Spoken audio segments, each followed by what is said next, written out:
மராட்டியத்தில் ரயில் நிலைய தண்டவாளத்தில் குவிந்திருந்த போராட்டக்காரர்கள் மீது போலீசார் தடியடி நடத்தி அவர்களை கலைத்திருக்கிறார்கள். அந்த காட்சிகளை நாம் பார்த்து வருகிறோம். சிறுமிகள் மீதான பாலியல் தாக்குதலை கண்டித்து பள்ளியில் உள்ள பொருட்களையும் போராட்டக்காரர்கள் சூறையாடினர். போராட்டத்தை கட்டுப்படுத்த முயன்ற போலீசார் மீது கற்களை வீசி போராட்டக்காரர்கள் தாக்குதல் நடத்தினர்.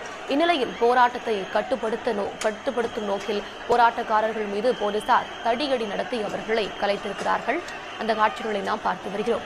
பத்லாப்பூர் ரயில் நிலைய தண்டவாளத்தில் குவிந்திருந்த போராட்டக்காரர்கள் தற்போது கலைக்கப்பட்டிருக்கிறார்கள். ஆவேசமடைந்த பொதுமக்கள் திரண்டு பத்லாப்பூர் ரயில் நிலையத்தை முற்றுகையிட்டு தர்ணாவில் ஈடுபட்டதால் அங்கு ரயில் சேவை பாதிக்கப்பட்டது. இந்நிலையில் போராட்டக்காரர்களை போலீசார் தடியடி நடத்தி அங்கிருந்து விரட்டி அடித்திருக்கிறார்கள். அந்த காட்சிகளை நாம் திரையினில் பார்த்து வருகிறோம். மராட்டியத்தில் 4 வயது சிறுமிகளுக்கு பாலியல் தொல்லை கொடுக்கப்பட்டதால் ஆவேசமடைந்த பொதுமக்கள் அங்கிருக்கும் பத்லாப்பூர் ரயில் நிலையத்தை முற்றுகையிட்டு போராட்டத்தில் ஈடுபட்டனர். இந்நிலையில் போராட்டக்காரர்களை கட்டுப்படுத்தும் நோக்கில் அங்கிருக்கும் போராட்டக்காரர்களை போலீசார் தடியடி நடத்தி கலைத்திருக்கும் சம்பவம் அரங்கேறியிருக்கிறது. அந்த காட்சிகளை நாம் திரையினர் பார்த்து வருகிறோம். பட்லாப்பூர் ரயில் நிலையத்தை முற்றுகையிட்டு தர்ணாவில் ஈடுபட்டதால் அங்கு ரயில் சேவை பாதிக்கப்பட்டது. இந்நிலையில்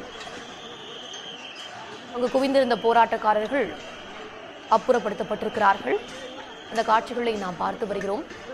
போராட்டக்காரர்களில் சிலர் போலீசார் மீது கற்களை வீசி தாக்குதல் நடத்தியிருக்கிறார்கள். போராட்டக்காரர்கள் விரட்டி அடிக்கப்பட்டு ரயில் நிலையம் முழுவதும் தற்போது போலீசார் குவிக்கப்பட்டிருக்கிறார்கள். மராட்டியம் பட்லாப்பூரில் பள்ளி சிறுமிகளுக்கு பாலியல் தொல்லை அளித்த சம்பவத்தை கண்டித்து பட்லாப்பூர் ரயில் நிலையம் போராட்டக்காரர்களால் முற்றுகையிடப்பட்டது.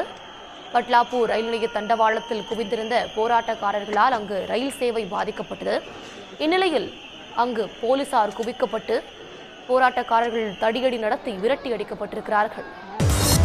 உள்ளூர் செய்திகள் முதல் உலக செய்திகள் வரை உங்களை சுற்றி நடக்கும் எல்லா செய்திகளையும் நொடிக்கு நொடி அறிந்து கொள்ள சன் நியூஸ் வாட்ஸ்அப் சேனலை ஃபாலோ செய்யுங்கள்.